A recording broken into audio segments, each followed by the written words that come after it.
hi, and welcome to Basic Folk, where we have honest conversations with folk musicians. I'm your host, Cindy House. Hey, thanks for listening today. It's real good to have you. So this conversation, I think, was really good with Amy Helm. I think Amy and I were both surprised by the quality of the conversations. She seemed to really like my questions, and I for sure really loved her answers. Amy Helm grew up surrounded by some of the most influential musicians in American roots music, including her father, Levon Helm, legendary drummer and singer for the band.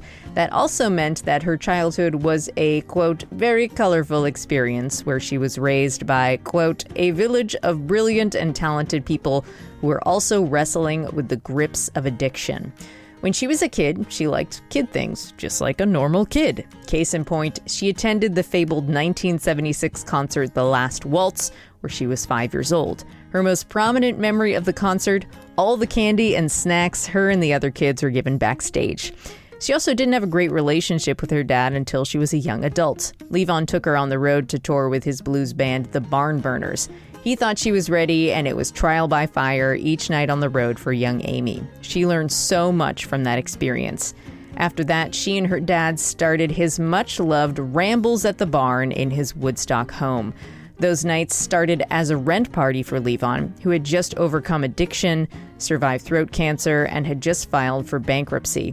They soon grew into a Woodstock institution, featuring artists such as Emmylou Harris, Alan Toussaint, Elvis Costello, Phil Lesh, and many more. After Levon died, Amy decided to record and release her first solo album at age 44. Now she's on her third record, the excellent and very personal What the Flood Leaves Behind. She also, thankfully, has been able to break the cycle of addiction in her own life, raising 2 young sons as a single mom. Amy's brought the best of her childhood into their lives with lots of music. On the album, she reflects on the people who raised her and how they did their best. She ruminates on creativity out of loss in the song Verse 23, written by MC Taylor, aka His Golden Messenger, particularly with the line, "What the flood leaves behind is what we've got to make." Amy wanted to record the album in the Mexican desert, which I fully support. However, after crunching numbers, it made more sense to use the barn, the space her dad had designed and built specifically for musicians. That ended up being so clutch in the making of this music. Being in the space where she learned to sing and watch some of her dad's most joyful performances allowed her and producer Josh Kaufman to fully relax and lean into these songs. Hope you enjoy our conversation with Amy Helm. We'll take a listen to a song from her new album. We'll hear Cotton and the Cane, and then we'll get to our conversation with Amy Helm on Basic Folk.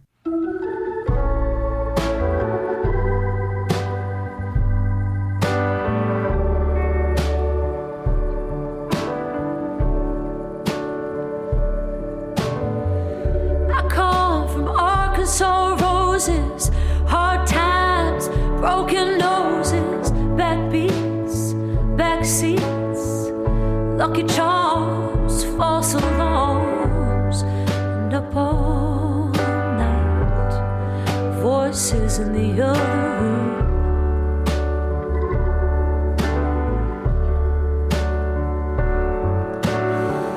Mama's prayers and honeysuckle, white lightning, hurricanes, cracked hands, thank you ma'ams, driving rain, mud in the drain, and breakdowns, and the poetry of the poor.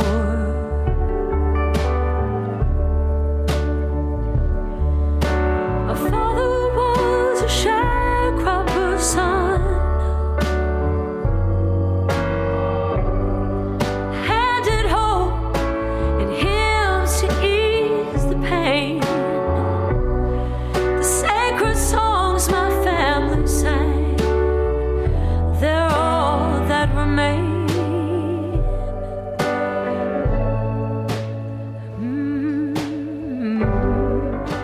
Amy Helm, thank you so much for talking to me today. This is so rad to have you on the podcast. Thank you so much. I'm so honored to be asked and to be part of it. I have been spending the past couple of days doing a deep dive on your life and I hope, like, I was writing questions up until the last minute, so I hope that this is a good experience for everyone, because it's like, there's just so much to talk about. The new album is beautiful. So let's just dive right in. Great. Let's do it. Okay, first I want to talk about women. You're a musician who has been surrounded by, mentored by, performed with a lot of like incredibly influential men your entire life, like your dad being a huge part of your experience. But I wanted to start talking about the women. Like, where did the women show up in your musician experience? Yeah, what an interesting question. Yeah, that's interesting. When I was 13, maybe 12, I heard Aretha Franklin for the first time. And that set me on fire in a way that, like, all of these people I had had around me that were mostly male teachers, all of a sudden this voice shot through me. It was like being hit by lightning. Yeah. I'm sure for millions of people. And it then led me into discovering and exploring tons of other female vocals and female singers.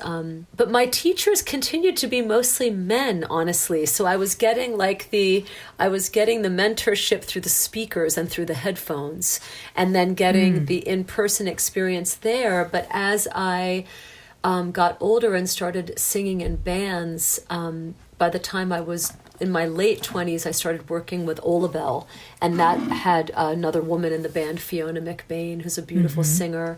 And yeah, to be honest with you, as I'm retracing my steps as we're talking. I'm sorry, I'm kind of coming out of school pickup and kids and the dog and getting my coffee and getting my head into interview mode. So forgive me for wandering. As I'm retracing my steps, I can say that I didn't have as many female teachers. And I think that part of that was probably just that there weren't as many women doing it at that time, I think, as there are now, to be completely honest, or at least the ones I was around. So it was in my record player, it was with my friends, with other girls that were trying to sing or learn instruments. It was in church with some of the singers there. It was from my grandmother's hymnal and the songs that she liked, and it was all of that passed down. And it's just a very interesting thing to be 50 years old now and think back about that time coming up, which wasn't so long ago, right? It's not someone in their 80s reflecting back. It's not that long ago that it wasn't as common to find and connect with a lot of women. And so I think by the time I was in my 30s and 40s, I was able to connect and cross paths with so many singers and so many women. And then that became my peers, became my teachers, I would say. Yeah. My peers became my teachers, starting with Fiona. I'm just going back in my mind to all the girls back then during the Olabelle days that we crossed paths with. Aoife O'Donovan, Ruthie Unger from the Mammals, all the girls that were... the greatest. Yeah, all the girls that were singing back there, back then. And we kind of would, dig each other's stuff and connect and call when we needed to talk down or turn each other on to different music that we had been listening to. And so now, of course, my female friendships and my female mentors, like Mavis is a huge mentor to me. And she was someone who was present in my life from a young age up. But, those people, that's your foundation. Those are your rocks. Yeah. I saw the reason it was making me think of that question was that you posted this really great video of you and some young women who maybe, I couldn't tell if they were like teenagers on your social media playing together, and was like, poof. Yeah. Yes. That's Kaya Dedek, Story Littleton, and Michaela Davis. And they're all very, well, I guess Story just turned 20. Kaya is 18, and I'm not sure, Michaela might be in her early 20s, but not much out of her teens. So that was a really powerful thing. And actually Story's mom, Elizabeth Mitchell, who's a fierce artist and musician. Elizabeth Mitchell's music, and she does a bunch of kids' music, and she's also produced a lot of records. And she filmed that video, and she had the idea, we did that downstairs this actually ties beautifully into your question and the original idea of female mentors and us kind of taking on the baton passed down, having the flame passed down to the next generation of girls. And Liz wanted to film that. Downstairs at the barn, we have this incredible kind of mini museum of awards and cool pictures and cool things of different musicians and stuff my dad has done. And so she purposely had that, and we're kind of surrounded by my dad and Rick Danko and Byron Isaacs from Olabelle and Tony and all these Hubert Sumlin and Muddy Waters and all these different incredible players, and with all those beautiful young girls in that circle with them. So it was a really nice idea on Liz's part. Yeah, I love that idea, and I also love that you now get to be there for them, and just thought it was really lovely. Thank you. Yeah, it's one of my favorite things. I love being at the age that I'm at and being able to do that. It's my favorite thing, really. I want to hear about the impact of singing hymns, singing and learning hymns as a child. Hymns were the first songs that you would sing at home with your dad and your grandparents. So how do those hymns remain in your singing today? I warm up with them all the time. I love to warm up with hymns. So cool. Yeah, I love the simplicity of the melodies, and I love the simplicity of the melody, and also because of the simplicity of the melody, I can find it my kind of amateur-ish mandolin playing. So a lot of times if I'm sound checking, I like to use that with my mandolin to kind of get inside of the room and find out where my voice lays in it. And I also use them for writing sometimes too, just singing a hymn and being pulled back to the simplicity of a line, melodically and also lyrically, and trying to kind of reflect some of that in my own writing too. Do you have some greatest hits for hymns that you like to pull out? Yeah, definitely. I love the song Abide With Me, which it's come to mind because I recently started singing it at a gig at Soundcheck, and Adam Levy, who's a phenomenal guitar player who I have had the opportunity to do some shows with this summer. He knew there's a version of it that I think Duke Ellington did that has these kind of obviously incredible, complex and reharmonized chords, but I know the simple 1-4-5 version of it, and I love that song. I love the lyrics to that song, and the melody. It's something to check out if anyone's listening and is into hymns. It's a nice one to learn. And I also love one that's called Come Thou Fount of Every Blessing, which is a song Martha Scanlon taught me. Martha Scanlon's an incredible singer and songwriter, and she's one of my dearest friends. And I never heard that hymn till she was singing it, and that song, I love the lyrics to that song. Come thou fount of every blessing, tune my heart to sing thy praise. It's like one of these hymns that you can pull right out of any kind of religious liturgy or any of that, and just put it right into, something right in nature. It's a really nice place to sit with it. You describe your childhood as very colorful. That's a word. Colorful comes up a lot. You lived with your mom, who was married to Dr. John for a little while, or they were together together for 7 years, yeah. And is now married to Donald Fagen. Your dad was playing music with all sorts of different people in the band and with other bands, and you live between Woodstock, LA, New York City. You are a parent. You have 2 boys who are 9 and 13. Yeah. So what has your childhood taught you about parenting and being a musician at the same time? Thankfully, it taught me a lot. It taught me that I really wanted to break the cycle of addiction in my legacy, in my history, in my family history, and I wanted to create a household and a place that was safe and really consistent and something that fostered trust. And I'm so grateful that I've had the opportunity and that I continue to have the opportunity to do that, which is because of a lot of great teachers and a lot of great people, and because all the people that were so crazy that I grew up with, watching them change their lives. I got to watch a lot of people, unfortunately, fall victim to so much darkness and addiction. But I've seen people, I've lost people to it, but I've also seen people survive it and change, and that was a lot. And also, dark humor gets you through a lot of stuff. I learned at a young age that a handful of dark jokes that can make things a lot easier. And I found people, we all have stories, and a lot of my friends have come through stuff. We all have stuff we've come through, and so finding some laughter about it and learning how to create a place for yourself in your life that's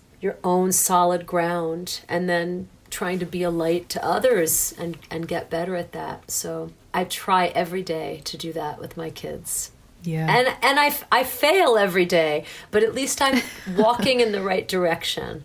Really great, I'll just end to say, because in case any moms or dads or parents are listening, there's a beautiful catchphrase that a wonderful family counselor and therapist taught me that comes from attachment parenting, which is bigger, like whenever you're reacting to your kids, bigger, kinder, wiser, stronger. And I always keep that in my head, like to take a breath and be that to ourselves and to our children, like to let that part of your divinity be present in your household. And that's what I try to do. I love it. Yeah. Okay, this next question is about the other rock and roll kids that you grew up with, or maybe other rock and roll kids who are adults now. So your understanding of what your dad's job was as a little kid is really funny. You were like, oh, he plays drums in Rick Danko's band, and That's Stage right. Fright is the hit. Is their big hit. So precious. At 5 years old, you were at the last waltz, which definitely is a fact that I texted my best friend today that I learned about. I was like, Amy Helm was at the last waltz. She was 5. But you were with the other kids, and you said, I recall the backstage area where all the kids were put into this wild room with toys and snacks and babysitters. So, like, how did you relate to those other kids of musicians? Do you have friendships with adults now who are kids of musicians, and is there like a special relationship there? Yeah, I do have friends that are kids of musicians, and I think, related to them at the time, especially like in the high school years, sometimes it was, I don't know if it's specific to having parents that have some kind of fame or public recognition, but you get self-conscious about how you're seen as your parent's kid, and I'm starting to see that there's some of that has to do with like your dad or your mom's on stage, but I think everybody feels that way. Like I live in a small town, and I see that now with teenagers. I'm like, oh, everybody's like, my friend's kid, and my friend owns the hardware store, and they like embarrassed when someone's like knows the guy from the hardware store. There's that aspect to it, right? But I think there was a camaraderie. It's like an expectation. Yes, or like having to take, we all take the projections onto us. And I do think this is more exaggerated in a small town. But, everybody knows each other in a small town, and people project onto you what they know of you from your family. Whether you're in rock and roll or carpentry, it's kind of like, I think that's just part of human nature. But anyway, I say all of that to say, I think there was a camaraderie with some of the kids that were growing up who had the same self-consciousness about their parents doing the same thing, and managing the same projections onto you a little bit. And I'm still friends with a lot of, Graham Lesh is a really dear friend of mine, and we're in a band together, and I play a lot of music with him, and he's a wonderful guy. And, sometimes it's funny to talk in shorthand about something, but those are cool friendships. It's nice to have that simpatico about understanding, if you're gonna choose music as a career and your parents play music, it's gonna be, you're gonna talk about it your whole career, and there's incredible rewards to that. And sometimes it can be, you have to align yourself with it and not let it be something that makes you feel self-conscious, I think.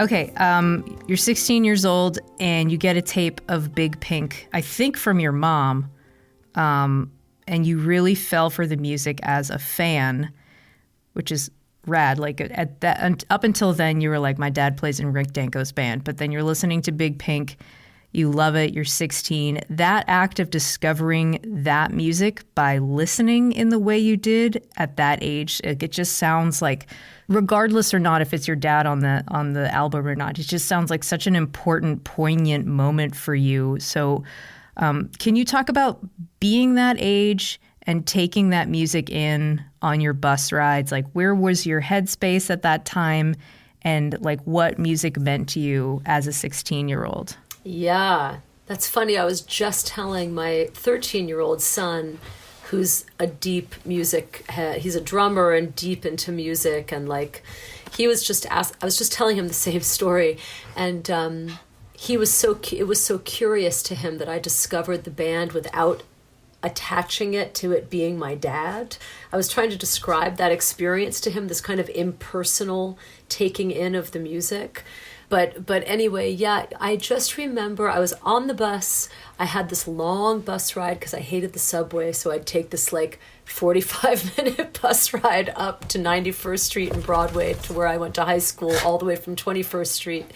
And at the time, I was listening to tons of Aretha Franklin, Jimi Hendrix, and modern stuff, the Go-Go's, Tom Petty, everything that was being played on the radio in 1980, whatever it was, 85. But it was Richard Manuel's voice, especially, singing Lonesome Susie. That was like, I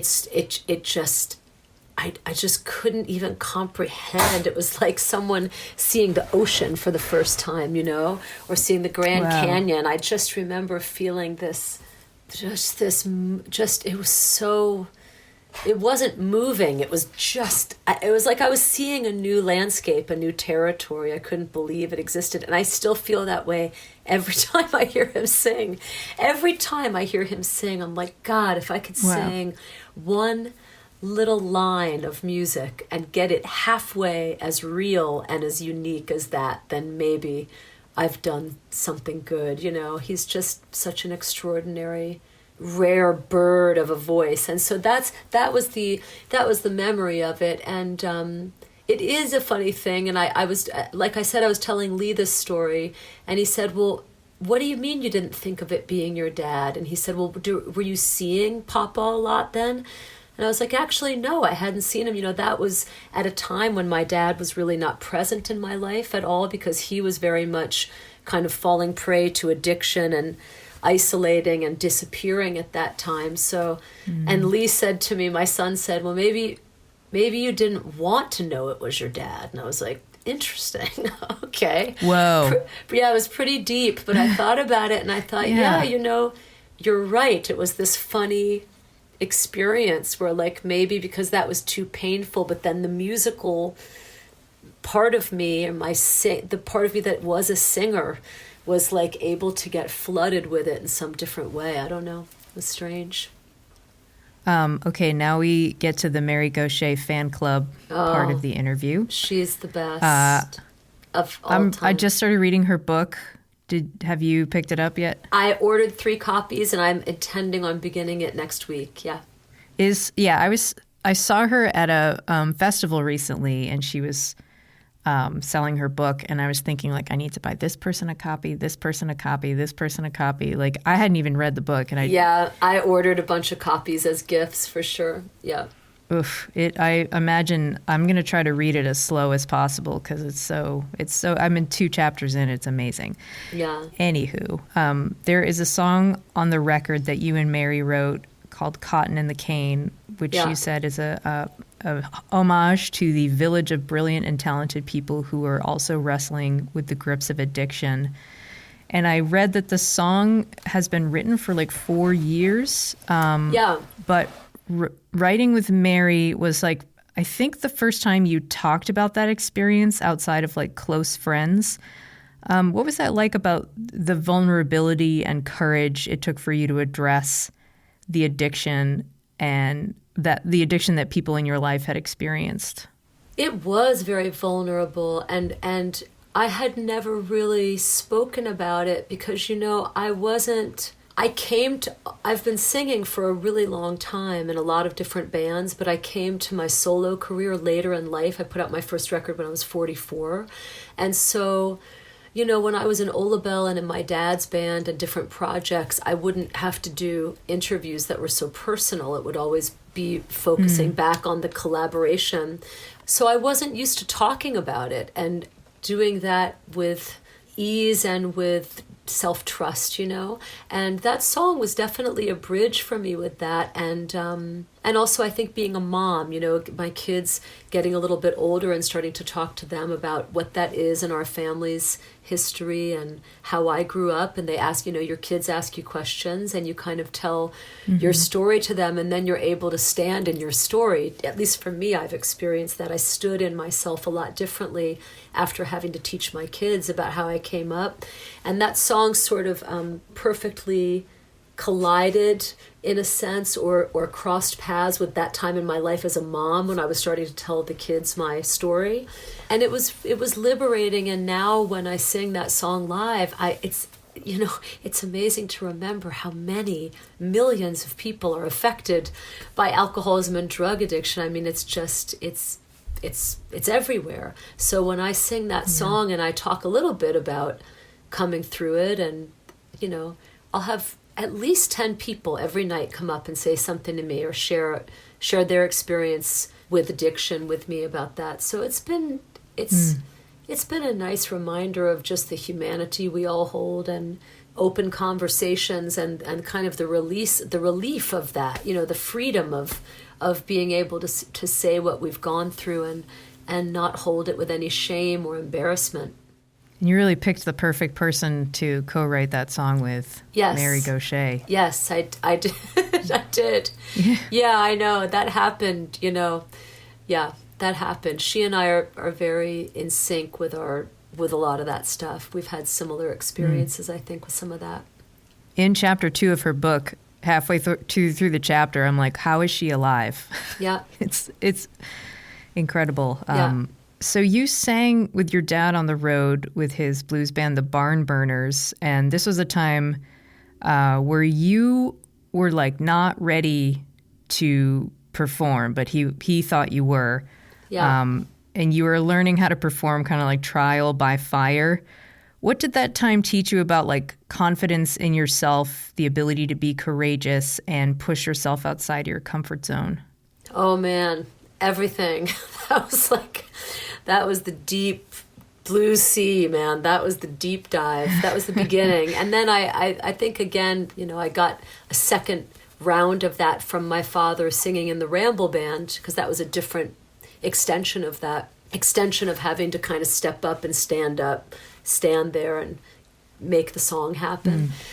Every night that I went out on stage, I was seen as nothing more and nothing less than Levon's daughter with like a little spotlight around me.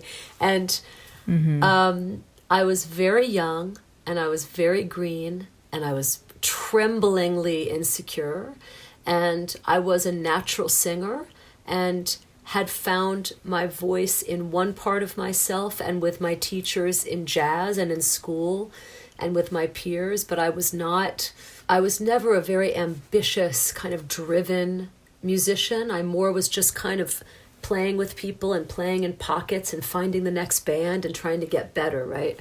So when I would walk out onto these stages with that projection onto me and could feel the expectation and could feel the incredible admiration people had for my dad And then here I came, not good hard, just barely getting through a blues song and like dying inside, right? And it was baptism by fire, man. It was baptism by fire. And I really was not very good then. I had the natural talent, but I didn't have the knowing of how to hold myself in it. And, frankly, to be completely honest, I mean, this has all come into me because I haven't had questions asked like this in a long time, if ever. And honestly, the first question you asked me about female teachers, like, I wonder if I would have felt differently. I'm not taking anything away from my dad. He was great. But part of that was not having, because now at 50, I see these young girls, like the girls that I've got to teach myself, Kaya and these girls, and I see what they do at Rock Academy and I see what they do in the music schools. And if I had had a group of strong women teaching me and showing me how to go out on stage and teaching me how to do that stuff, maybe it would have felt differently. And I had some of that. Yeah, Levon wasn't playing like the Lilith Fair or Michigan Women's Festival or anything like that. No, and he was very old school, which was cool. Like for him, he didn't really give a shit about what people thought in the truest of ways, right? If I was like, Dad, I feel embarrassed or insecure because these people think I'm your daughter and all they wanted, da-da. And he was like, he was just a different generation. He was like, honey, don't worry about that shit. Just get out there and play, serve the song, put that bullshit out of your mind and serve the tune. And that's where he was at, which was very strong. But I had to figure out how to do that on my own because he couldn't feel what I was feeling up there, So anyway, this is a long story, but I'll end it with this to say, we did a 3-week tour. We did 15 shows in 18 days. I remember this. I was maybe 27, but I felt like I was about 14. And I just kept hating it. And then finally we played this gig and all the coolest musicians in Memphis were in the audience. I mean, the baddest asses of them all, right? Steve Cropper, all these fucking guys. And I got out on stage, and I don't know what happened. This is the only time this ever happened to me. And I started to sing the song in harmony, and I was singing the right harmony, but I was a quarter step out of the key, and I couldn't get back in.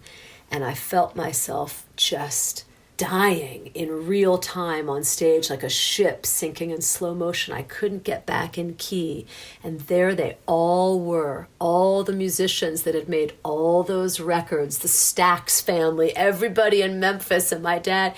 And I got back to the hotel in Memphis, and I kind of had this moment with myself that was like, are you going to do this or not? Because if you want to do this, you have to push forward right now and never look back. Otherwise, walk away from it and forgive yourself and move. Just move in a direction. So I made that choice, and I finished that tour, and by the end of that tour, I had gotten something that no one else could give me. I could feel it when I took the stage. Wow. That was my beginning, yeah.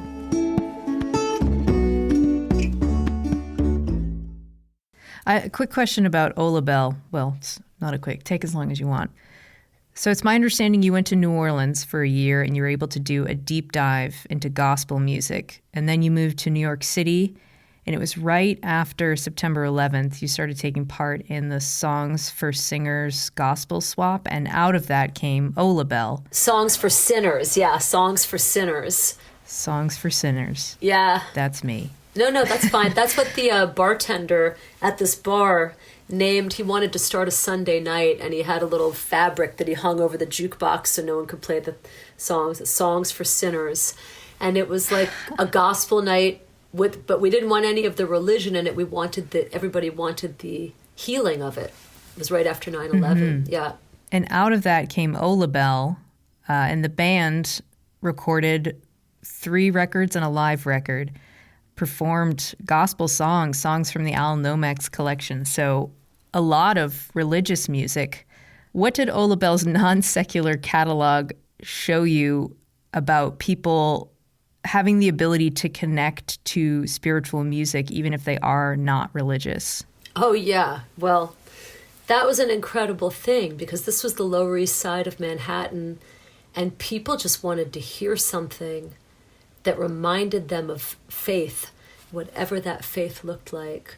We could be singing about Jesus and someone could be in there, the biggest atheist on the block, and it didn't matter. People just needed to hear that somewhere, somehow, people were believing in something bigger than themselves.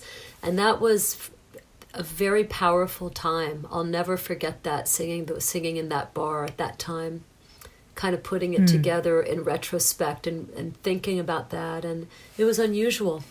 Yeah. Mm-hmm. So the Rambles started in 2004, and you had gone on the road with your dad, and it was just like right before that, your relationship with your dad started to heal.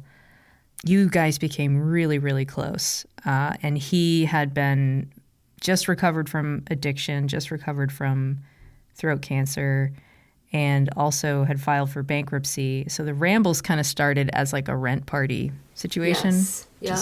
Pretty cool. And then they turned into these like institutions featuring all these names in rock and roll. And I heard you tell this story. I can't remember whose podcast it was. It was another musician who plays with Susan and Derek Tedeschi Trucks Eric Band. Krasno, maybe?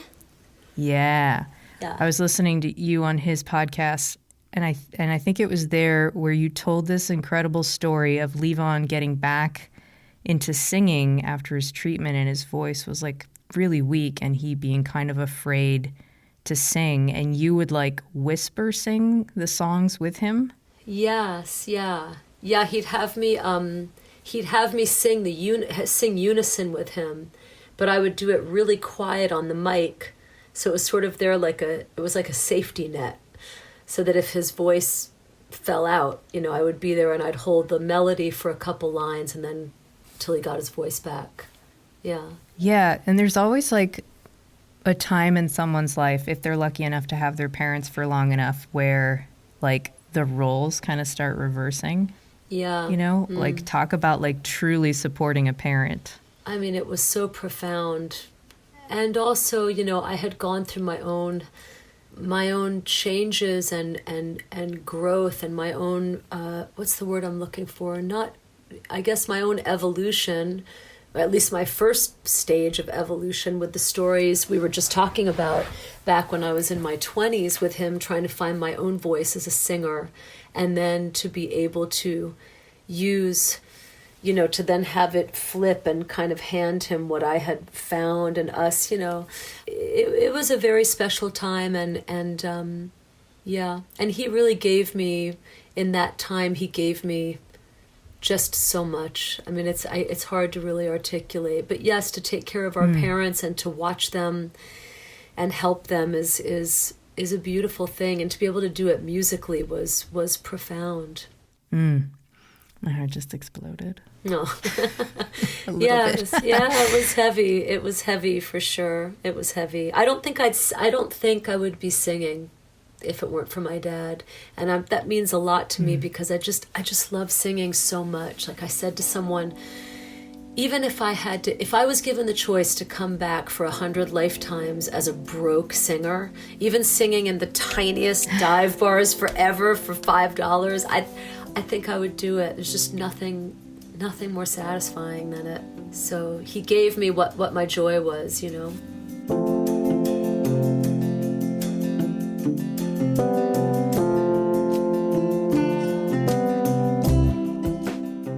I also really like it when you talk about how Levon Helm was not into like the music industry side of being a musician, like not into the pecking order, not into being a cool guy. He was a working musician, not into the scene, but he was really into making people feel like they belong, make people feel connected to each other.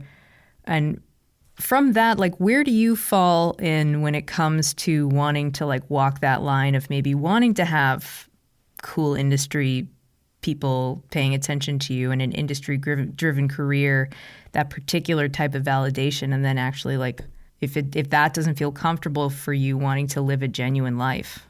Oh, I'm trying to figure that out every day.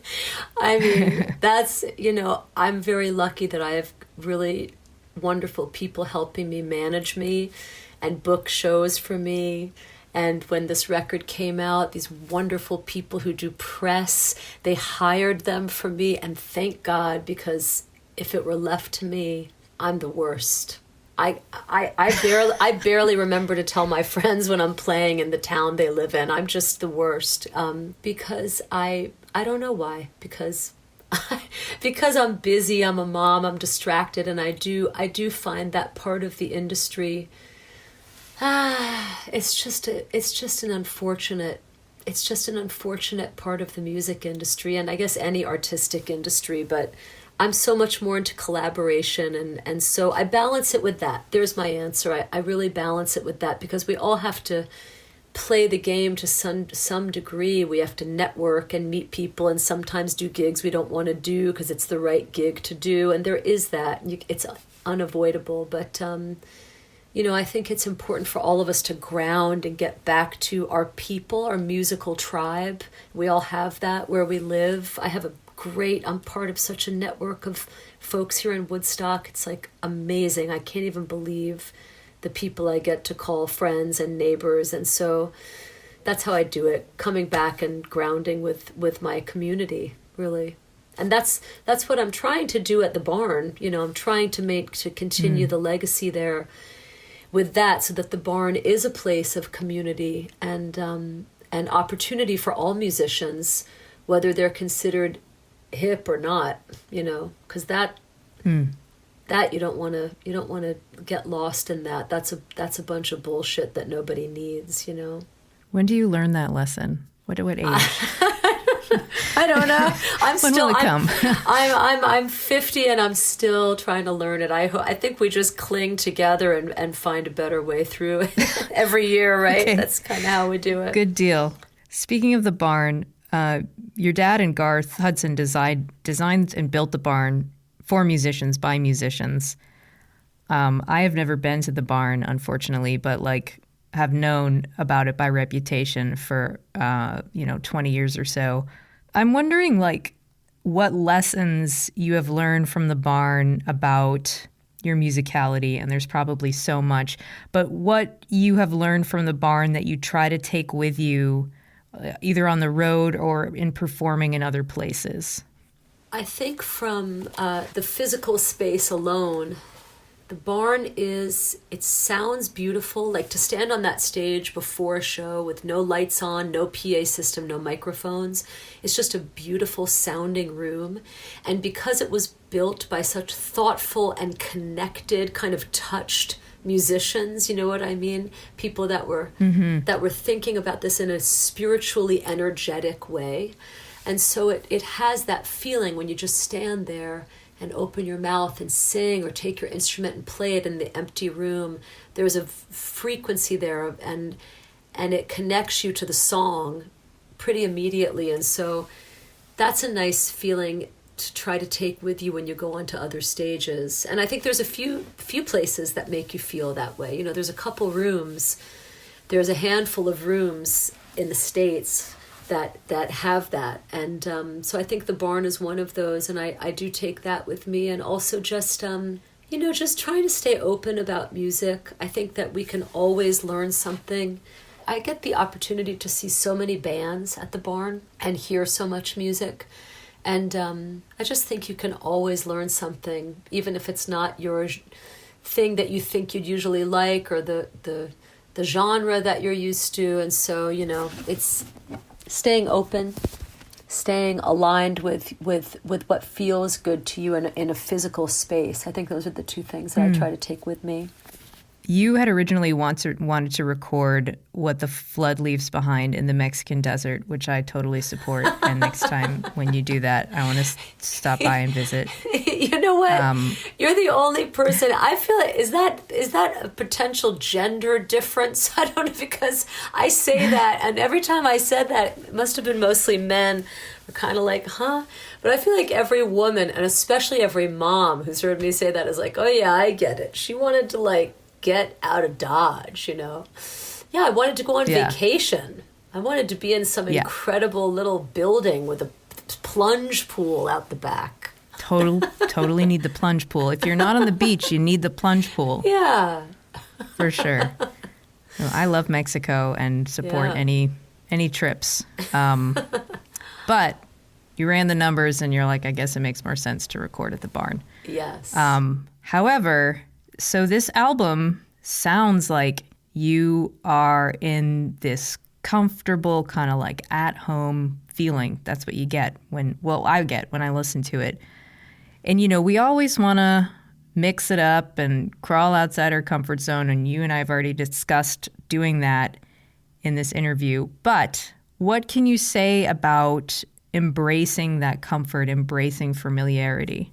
Well, I'm probably I'm repeating myself, I'm sure, from other interviews, but it really is my true answer to that is that I was really humbled by the room, of course, after my Mexican desert fantasy and all of that stuff. When I walked into that room, the room is just a special place, and I think also I think that those songs and the time I was at in my life, which was not that long ago, we did that record a year and a half ago. I think it needed to be there. It needed to be in my home with all of the ghosts and all of the difficult memories and beautiful memories and a room that I learned how to make music in. And I think the record needed to happen there. So it was humbling. When you make an album, there's this other thing that comes into play, this, for however you want to call it, the Holy Spirit or some kind of energy or the muse, the creative kind of mist. Every record I've ever done or been a part of, you always see it kind of comes in and shapes it the way it wants it. So I think in this case, the room was part of that. Josh Kaufman produced the record, and he's, it's funny, I met Josh like in 2008, I think. He was in Don Landis's touring band and also in Balthrop, Alabama, this band of just like incredible people. And Annie, his wife, was playing bass in that band. She's incredible. Yeah. Yeah. It's amazing to see what he's been doing recently, producing all these amazing records, including yours. He's been working with Josh Ritter, Taylor Swift, The National, and The Hold Steady. He is truly having a moment. And you and Josh had great chemistry and decided to work together and made the record at the barn, which you have described as being like a tuning fork for the album. I want to know about, like, how do you think Josh and the barn work together? Well, I think that Josh and all the players that were part of the record, Phil Cook and Tony Mason and Dan Goodwin, who engineered the record, Michael Libramento, Dan Littleton, they all had the same response to the room that I was having, but it was their own relationship to it, Obviously, they didn't have the childhood memories, but everybody was having their own interaction with it, and it was palpable. I mean, we talked about it every day. We'd get in. It's like we knew we were in something special. We just all could feel it when we got in there. So I think Josh really loved making the record there, and I just actually did a very cool video with Josh and Annie. Annie came and played bass, and we did a version of Cotton in the Cane at the barn. And met there just last week, actually. So, we were once again just talking about the room itself and the specialness of it. So you recorded this record right before the pandemic hit and released it the year after the pandemic hit. Verse 23 is a really important song on the record. It's where the title comes from. The line is, "What the flood leaves behind is what we've got to make." And it sounds like that line is really meaningful to you, and I want to know like what it means to you and how it might have changed for you since the start of the pandemic. We were talking about that as a title before the pandemic hit, and that's what I had kind of landed on, just because I love that idea of resurrection, rebirth. What the flood leaves behind is what we've got to make. Like, we build ourselves up from the things that are painful, leave us with the things we build from. I mean, it just is part of living, right? And then, of course, with the pandemic, it just became, it was accidental to give it that title. And it was accidental that the thing got released right after this shutdown. But it's fitting. And I've had the chance to sing that song. I haven't done much touring this summer, but I've played a handful of shows and gotten to play these songs live maybe 10 or 15 times. And when I've done verse 23, I can feel the impact of that lyric on people. It's interesting. So your two boys, Huey is 9 and Lee is 13, and Lee is turning into Lee is turning into I don't even know what, 40-year-old something, and Huey just turned 10. And Lee, double digits. That's double a big deal. digits. It's a big deal. Just turned 10 2 weeks ago. So, yeah, we went to Zoom Flume. We went to a water park. He's doing great. He had his first day of 4th grade today. Lee is 13.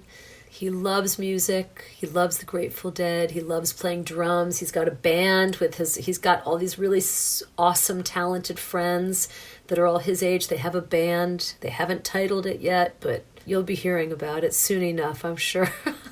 They're cool. Very driven. They're great. I heard about your secret scheme to get them both as your rhythm section. Oh, yeah.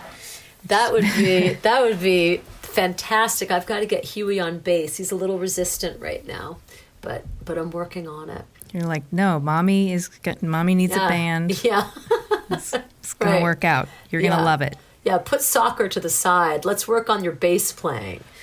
Let's get the charts going. So especially since Lee is a drummer, what do your boys understand about their granddad's legacy, and how do you keep Levon in their life? They do. I think they understand it. Lee, of course, understands it a bit more, and they have a great perspective about it. Lee has a great perspective about it, and also Lee has really incredible music teachers here. And Lee is homeschooled, so my younger son is in the regular school here, and Lee has been homeschooling for the past few years. So he does a music class with Mike and Ruthie.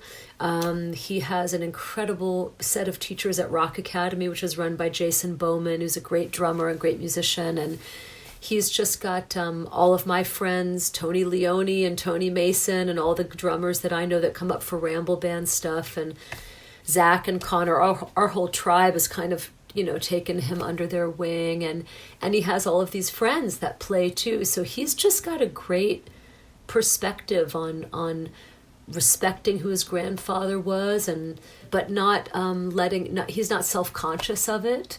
Yeah, he's very balanced about it.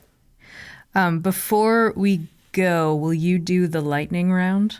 The lightning round, sure. What is that? Yes, it's where I ask you fun questions to show that we all contain multitudes, and okay. You'll enjoy it, or you won't. You might not enjoy it. Okay, here we go.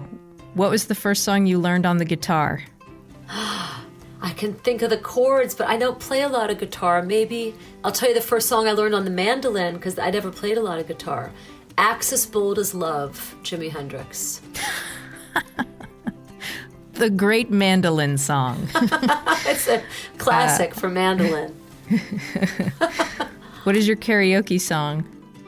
Oh, I've never done karaoke, but if I did it, I want to do karaoke. It would be maybe Dim All the Lights, Donna Summer.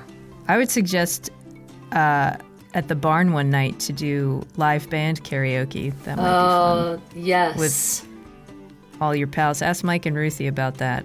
Yeah. Dogs or cats or something else? Dogs. What is your coffee order? Oh, at Starbucks?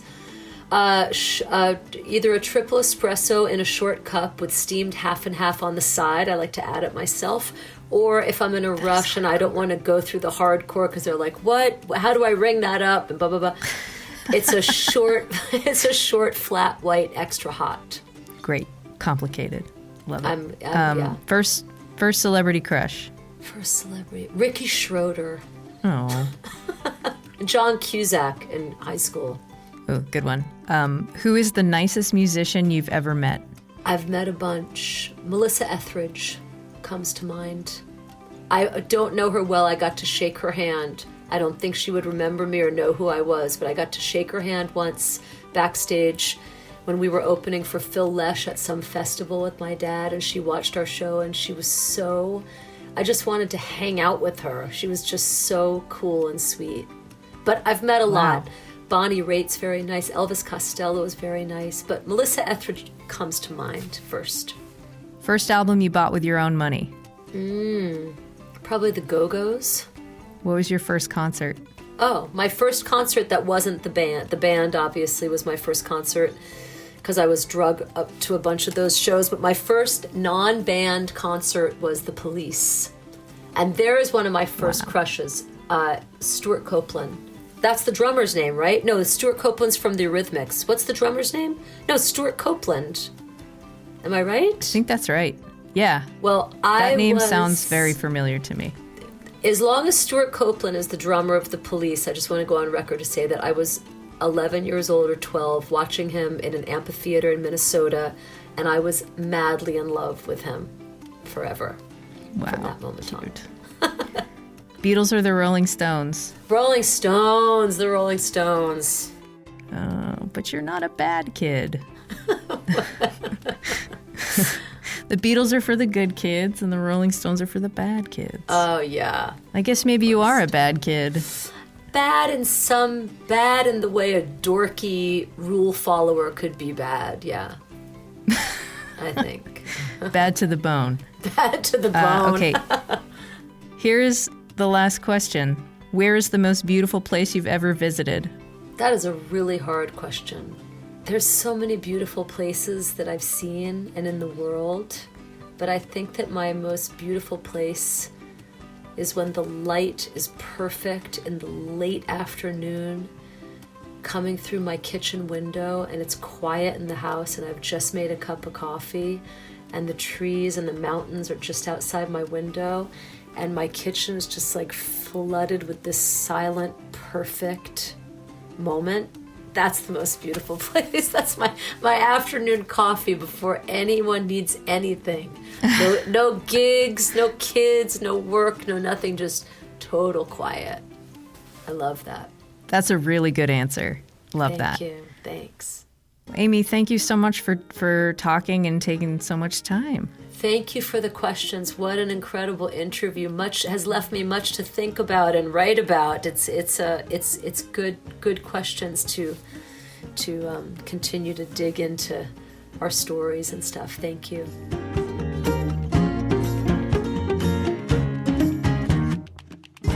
Basic Folk this week was produced by John Nungesser. Our music composed by Alex Stanton of Townspeople. Basic Folk is on the American Songwriter Podcast Network.